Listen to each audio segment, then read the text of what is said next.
Hello my dear friends, I hope you all are doing good. This is Prashant Mawani and I warmly welcome all of you to StudyIQ. Today is Sunday. I'm sure you all are enjoying your Sunday. Dear friends, I would like to introduce all of you to a thing called Kaizen, right? K-A-I-Z-E-N.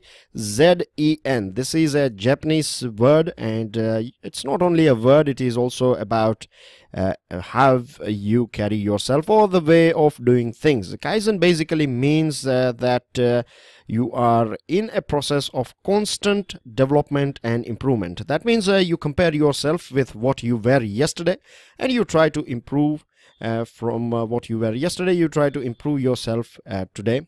So if you ask me, then this thing is something that is directly related with your preparation because dear friends, competitive exams, of course the name itself indicates that you have to enter into a competition, but if you sit down and if you think about it, then you will find that the real competition is within yourself or with yourself as well, because you have to at the end of the day try to improve things that are within you. And once you do this, or once you apply this Kaizen thing to your preparation, then you will find that within a couple of days or within a couple of weeks you will find some good results as well. So do give it a try, right, to this Kaizen thing. And with this, dear friends, let me tell you that up to 35% discount is available on all the pen drive and tablet courses that have been catered by StudyIQ.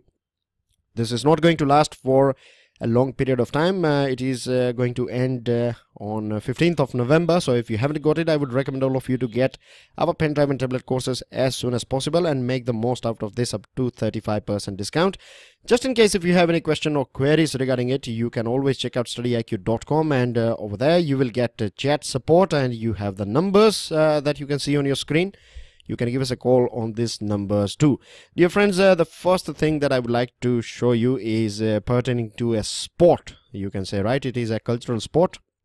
The name of this sport is Kambala. Remember this word Kambala because this is a sport that was in news last year as well. Last year, basically, the Karnataka High Court banned this sport, and this is a sort of buffalo race, right, that do take place every year in Karnataka. Now, why it is important? Because there could be a question on, they can ask you a question as a match the following type of question, right? You have A and B. Under A, they can ask you or give you name of the states like Tamil Nadu and Karnataka and all these states, and you would be asked to identify the right option, or you might have to match the following things, and you know what I mean. So it could be like that. So remember, Kambala is from Karnataka in the same way Jallikattu, right? It is from Tamil Nadu, and it was in news. We know that there were sort of protests and things like that as well, or pertaining to this Jallikattu. So I think this one is an important item. With this, dear friends, yesterday I provided you with a picture from Economic Times, and I have provided this picture to the Hindi audience as well, right? Because you know that on Sunday I do take Hindu analysis. So I have provided this picture, and for those of you guys who have missed yesterday's lecture, just in case, then this is the picture here for you. We have talked about this thing in detail, so I'm not going into the details, right? I'm sure all the regular listeners know everything about this because this was one of the focus topic for our discussion yesterday.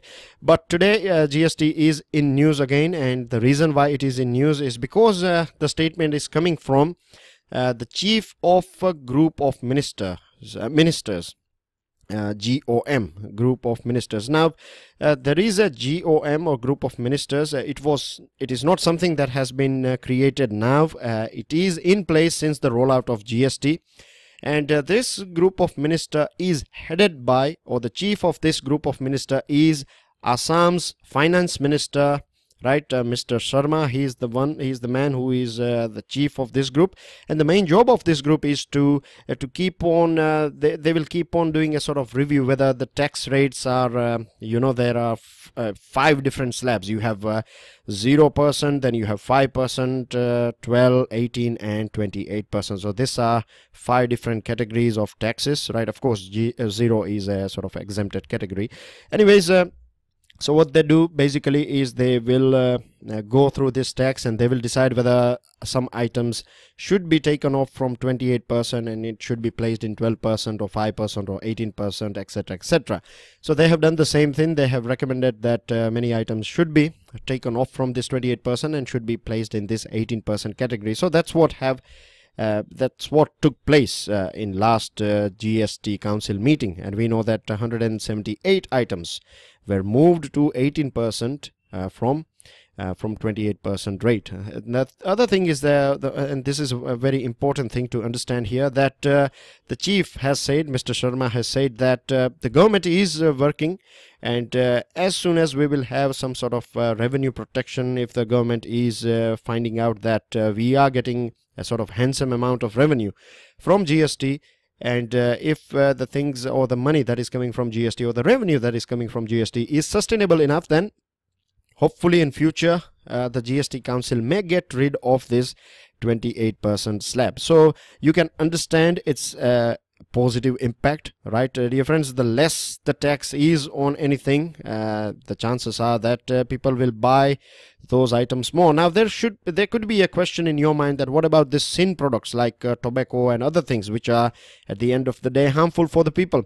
So government can of course keep a sort of cess on these things, on some good sin items. It can always be done, so that this will stop many people from buying this or consuming more of these items, right? So this sort of things can be done.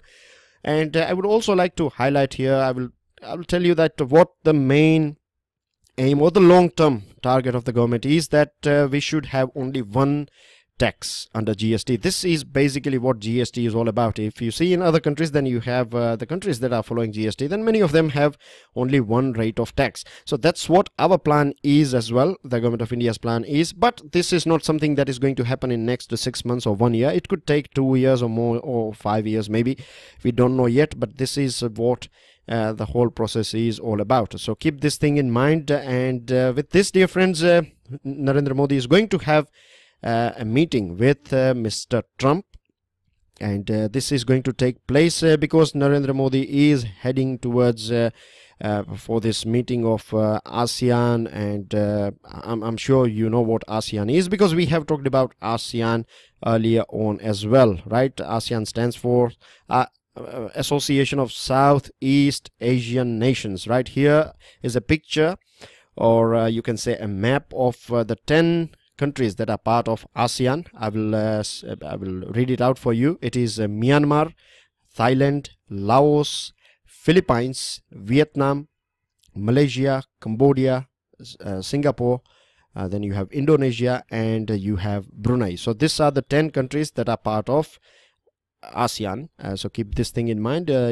See, here you find South China Sea, so this is a sort of important part of Asia. Apart from that, dear friends, you have seen, as you can see here, it is mentioned that intensifying India's diplomacy in Southeast Asia as well as Asia Pacific. So you know what Southeast Asia is all about. It is this ASEAN countries.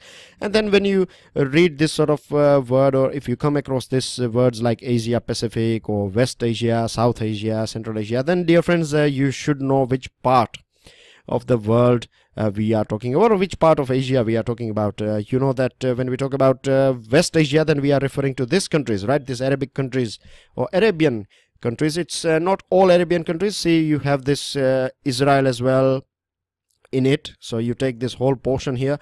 When we talk about Central Asia, then all these countries ending with stan, right? Apart from Afghanistan, you can take this Turkmenistan, Uzbekistan, and Kyrgyzstan, Tajikistan. Then across this Caspian Sea, you have a couple of countries like Azerbaijan and this Georgia and all these countries, right? So these countries are part of your Central Asia. Then you have East Asian countries, so you have this Japan, Korea, North Korea, South Korea, and all these countries. And then you also find a mention of Asia Pacific. So you can understand that all the countries that are sharing, Asian countries sharing a water boundary with Pacific Ocean, these countries are part of Asia Pacific. You won't be asked, right? This sort of questions are not seen anymore. Like which countries are part of Asia Pacific and things like that. Those sort of questions are a bit out of date now, because they are a pure general knowledge sort of question. But if you want to understand geopolitics, if you want to understand how trade takes place, international trade, then it is important for you to understand the geography of all this area. You should know which part of which sea is at which place, etc. And I will also like to tell you here that it's not something that you should do in one go, right? That means it's not that, as we are talking about Asia today, don't try to do this sort of things like try to remember all the countries in one go. That is a bit practically not possible. But what you can do is you can break it down. So say, for example, today you can go through these ASEAN countries, right? Do go through it, and do spend 10-15 minutes after ASEAN countries and see the countries, which country is where, etc., their capital, if you find any major river, what are the oceans or sea that you find, etc., etc. So in this way you will have a good look over this ASEAN country. So next time when you see or come across a term called ASEAN, then again you should try to remember what are the things that you learned last time. And if you have any doubts, then of course you can always go through this ASEAN countries again. And in this way you will find that if you come across this, if you do this thing right 5 to 6 times, then you will have a very good grip on this region. So you can apply these things as per your requirement. You can customize this thing. So this is a small way of how to prepare as well. With this, dear friends, there is also a mention of this quadrilateral grouping. We have talked about it earlier in it was in referred in an article, right, in the Hindu couple of days ago or weeks ago. I'm not sure about the exact date, but we have talked about it. I'm sure you will remember that quadrilateral basically means you have 4 countries, and here we are talking about Japan, we are talking about Australia, India, and USA together coming up and doing all these naval exercises and ensuring that the whole region of Indian Ocean as well as Pacific Ocean is free.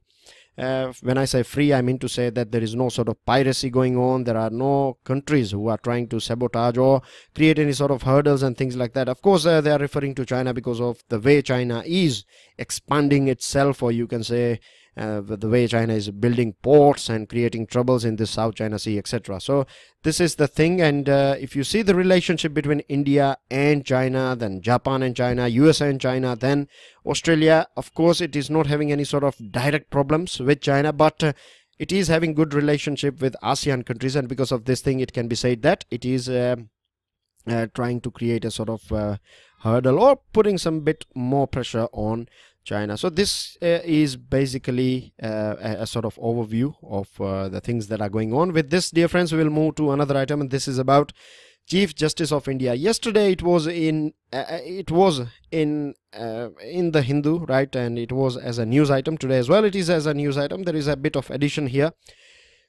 We know that how things used to work, that people used to file PILs, or if any advocate is filing any case or anything, then that advocate will suggest that this case should be listened by this judge or that judge, etc. So CJI, that is Chief Justice of India, has clarified, or you can say the Supreme Court has reiterated, or it has basically made it clear that it is not any judges, or it is not these advocates or any other people who will decide which judge is going to look after which case. It is only the Chief Justice of India that has a right to do this sort of or take any sort of decision pertaining to which judge is going to preside which bench.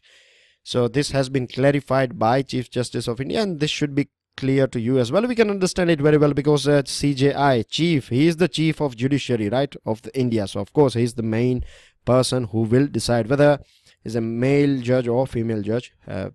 He or she will decide. The Chief Justice of India will decide who is going to head which bench. Apart from that, dear friends, odd even scheme, we know the things that are going on in Delhi, right, our national capital. Air pollution is in news again. This is a very bad thing for our country. You can imagine it directly impacts our tourism as our image as well. And this is not something that is being done by say for example any one particular person, right? It is the responsibility of whole society, and those days are gone when it was just a matter or the thing that you find in the book. This is something that is a matter of public health, right? It impacts each and everyone living in this area. And the other thing is that, see, with odd even scheme, I would like to say that whether it is producing result or not, that's altogether a different topic. But here you can see that the Delhi government is trying its level best to sort out this problem of air pollution. We have talked about this thing that the Chief Minister of Delhi did try to have a sort of cooperation with Haryana and Punjab Chief Ministers, and he said that we can work it out together, how we can get rid of this stubble burning and things like that. We have talked about it earlier on as well, and I would like to say that if you don't know, then there are 2 special video lectures available on StudyIQ, right? One is pertaining to stubble burning. It is available both in Hindi and English, and you have one firecracker ban video, again Hindi and English version is or are available. So if you haven't gone through it, then I would recommend you to go through it, and you will come across many other things. But here I would like to point out one thing. See, I'm sure many of you know about this thing that PM 2.5 or particulate matter 2.5 is a very dangerous thing, and it impacts our body and things like that, right? It is one of the reasons why people are getting cancer and other respiratory diseases. In the same way, you have PM 10 as well.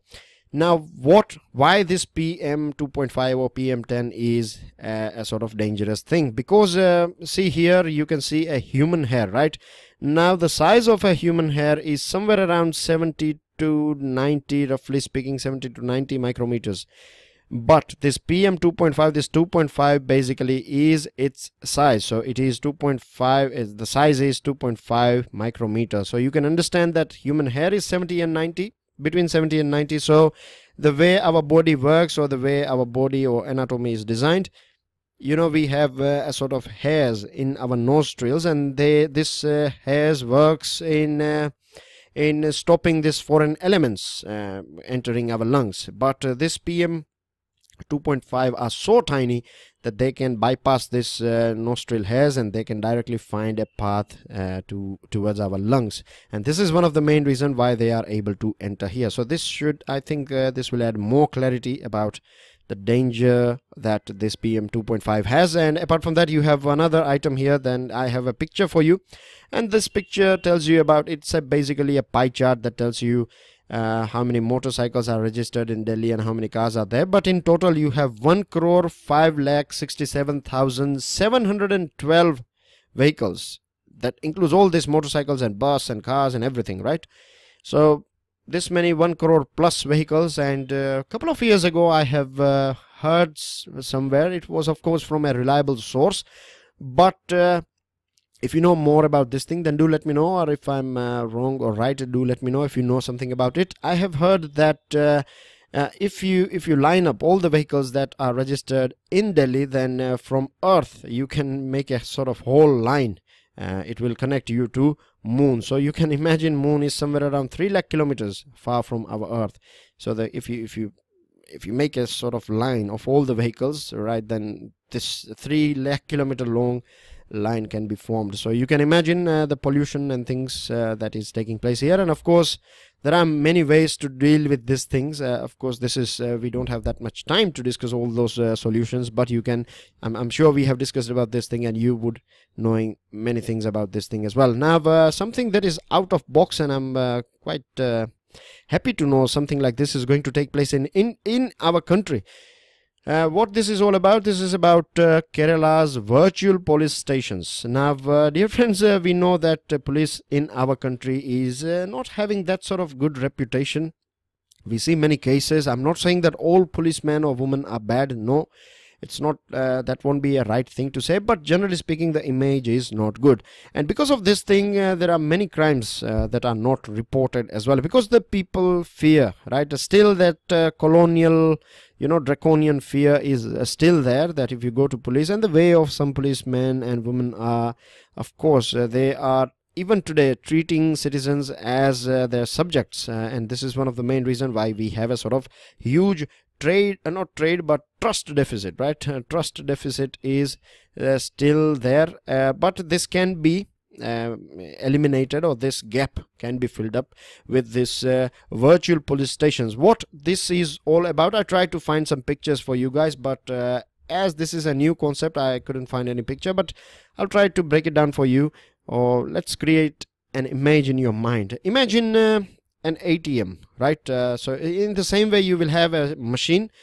You go to that machine just in case if you have lost your bike or purse or something, and it will assist you for specially abled people as well. It will have all this technology will be utilized so that everyone can file any sort of complaint or register any complaint using this machine. It will provide you with all the options and things like that, what sort of crime took place, etc., etc. And the interesting thing is that you can also it will also provide you an option that it will give you the name of the officer. Say for example, you are living in an area called X. So in X area you have one police station, and the SHO of that police station, his name is, say for example, A1. So if you want A1 to look after your case, then you can directly do that thing here. If you want commissioner of police to get aware about, or if you want to directly report to commissioner, then you can do this thing with this machine. So this is going to be a big change, and I would like to throw some questions questions that can be formed from this news item, and it could be the descriptive one, if I may say. Then it would be the impact or the role of technology, right? Or you can say that technology has helped Indian bureaucracy, because police is of course a part of bureaucracy. So it has helped bureaucracy, a bureaucracy that used to work in a sort of a colonial, the way of doing things is more colonial. So you can say 19th or 20th century's way of working, or the old way of working, has been taken or transformed into 21st century with the help of technology. You have to argue, or whether you agree with this thing or disagree, etc., etc. So there are many different ways about which you can think, and if you have some things, then of course I would love to hear from you guys. With this, there is a question that was there in the mind of judiciary and many people, and it was basically about whether criminal cases or FIR can be filed against sitting judge, right, of High Court and Supreme Court. So Supreme Court has clarified that, or that this thing is been clarified in this article, that under section 154 of CRPC, you can file an FIR only when you have a sort of consultation, when you get a green signal from Chief Justice of India. If he or she says that yes, you can go ahead with it, only then government can file a FIR against this judge of High Court or Supreme Court. And if you want to carry on all this prosecution and things like that, if you want to carry on the next level thing, then you have to get another green signal from CJI again. So this is a thing, and there is a temple that is mentioned here, and many times you find this sort of questions in MCQs, right? So here is a temple. It is known as Kakatiya era temple, and it is found in Telangana region. It is 800-year-old Sri Kasi Visweswara temple. And this department of archaeology and museums, they worked here for like nearly 17 months. They did all this excavation thing, and finally they found that there is a sort of circumambulation area, that pradakshina that you do when you go to temple. I'm sure many of you have seen this thing, and many of you might have done this thing as well. So it is about going through around the temple. So that is known as pradakshina pad, or it is known as circumambulation area. Now why I am mentioning this thing, because you find questions, they ask you this sort of question can be formed, that whether 800-year-old temples that are found, or this Kasi Visweswara or Kakatiya era temple used to have this circumambulation area, yes or no, or you have to identify whether the statement is right or wrong. So at that point of time, it should be clear in your mind that yes, you find this area when it comes to this Kakatiya era era temples. Another item is coming from flora and fauna, or you can say environment, and it is about bonnet macaques. Dear friends, in 2013, or it was in 2014, I don't know the right year, but I know it very well. There was a question pertaining to lion-tailed macaque. At that point of time, there was a sort of disturbance that was observed. There were many students who were saying that civil services and this national level exams, they do ask questions from anywhere and this is not fair, etc. But someone provided a link of an article, and it was from Hindu, and it was about lion-tailed macaque. And the question was, where do you find lion-tailed macaque in India? And there were some options given. So the right answer was Western Ghat, right, of that question. So here you find this article is about bonnet macaques, and there is another species that is mentioned here, the bottom one, this one. This monkey is known as this rhesus macaque, and this one, the top one, is known as bonnet macaque. Now the thing is, the population of this bonnet macaque is falling down. There are many reasons. One reason is, of course, urbanization. Human beings are always there behind the destruction of many species. But here what you find is that this rhesus macaque are basically taking over, right, or they are being a sort of expansionist, right? They are expanding their area. They are expanding in, or they are throwing away this bonnet macaques. Now, some important items regarding bonnet macaque is that you find them in peninsular India, right? This is your peninsular India here. So you have all this Maharashtra, and then you have this Karnataka and Kerala and Tamil Nadu and all this area. This portion is known as peninsular portion. So predominantly you find them only here. So if you find a question that you find them in Uttar Pradesh or in other parts of our country, then the answer is no. You don't find bonnet macaque anywhere, because it is clearly given that they are endemic, right? They are found in peninsular India only. With this, there is another science and technology portion here, and the Hindi students, the students who are following Hindi lectures, there was a demand from them, and there are a couple of students from this English series as well. They placed there was a demand of adding more science and technology thing in Sunday's discussion, because you have one page of science and technology in the Hindu. So what I have done is, of course I have gone through this science and technology page of the Hindu, and I have also gone through some important items pertaining to science and technology that took place within this week. So you will find some items that are not in Hindu, but they are taken here.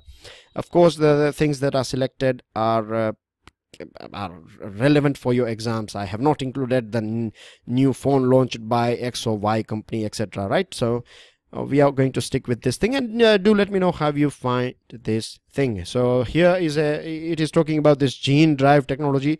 You can understand that it is making changes with the genes, right? And scientists are working on changing the genes of mosquitoes so that we can get rid of all this dengue and malaria, Zika and chikungunya and other yellow fevers and other diseases that are caused by mosquitoes. The other thing, the other use of this gene drive is to eliminate pests that infect crop in agriculture. So in this way, this gene drive technology will be used.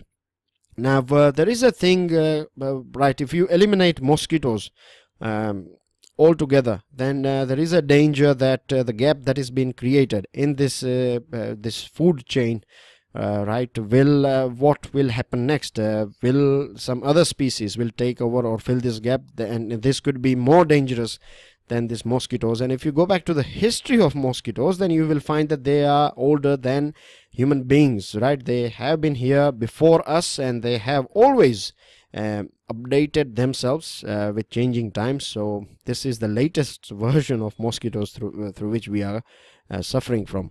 Then you have BT brinjal mentioned here, and other things are also here. Moving on, the picture that you can see on your screen is pertaining to ozone layer.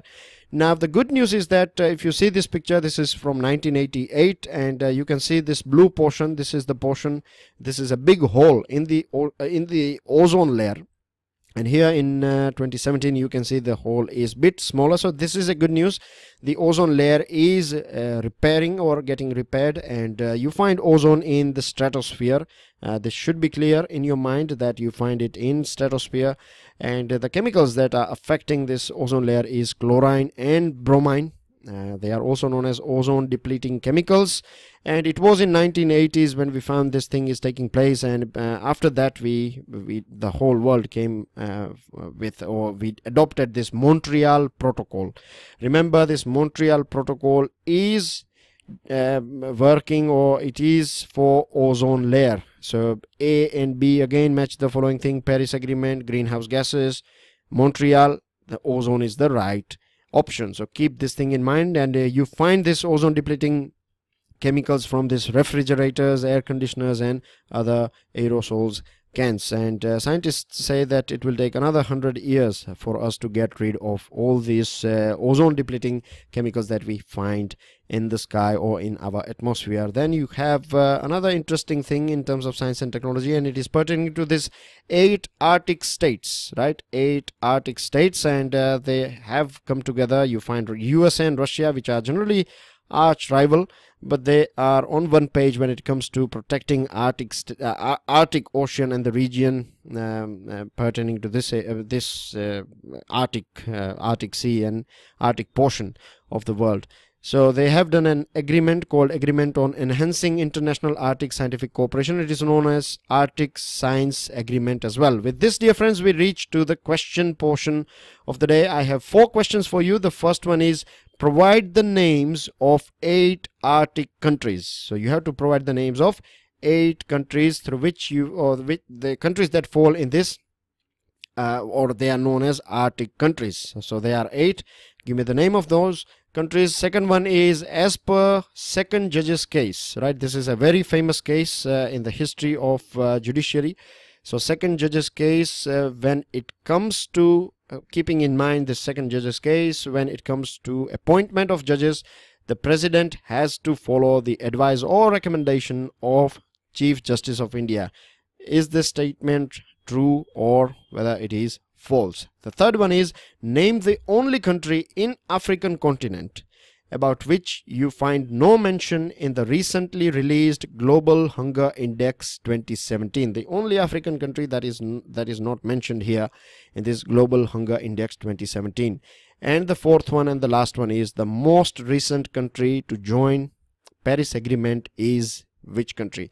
Now, dear friends, you might be thinking, I would like to introduce one more thing, and this is called shades, right? You know, if you go in the market to buy a red shirt or any other cloth item, then the person will show you different shades of red, isn't it? In the same way, it may look that this question number 1 pertaining to Arctic countries is from geography, and this African continent question on Global Hunger Index is also from geography. Then I would like to throw some light on this different shades. Of course, the first one is a geographical question, no doubt, but it has a direct relation with current affairs. If you observe this question, this Paris Agreement question, then it is not all about just the geography or the name of that country. It is about what is going on in Paris Agreement, what Paris Agreement is all about. It is about environment, isn't it? It is about a multipolar world, or whether the world is on the one page or not. There are many things that are working behind these questions as well.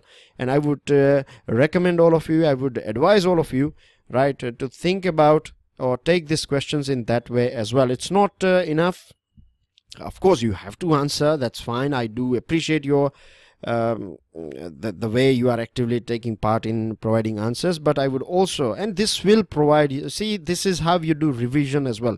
The things that I'm sharing with you, I'm not sure whether you have come across this sort of things, but this is a sort of scientific and artistic way of learning as well, right?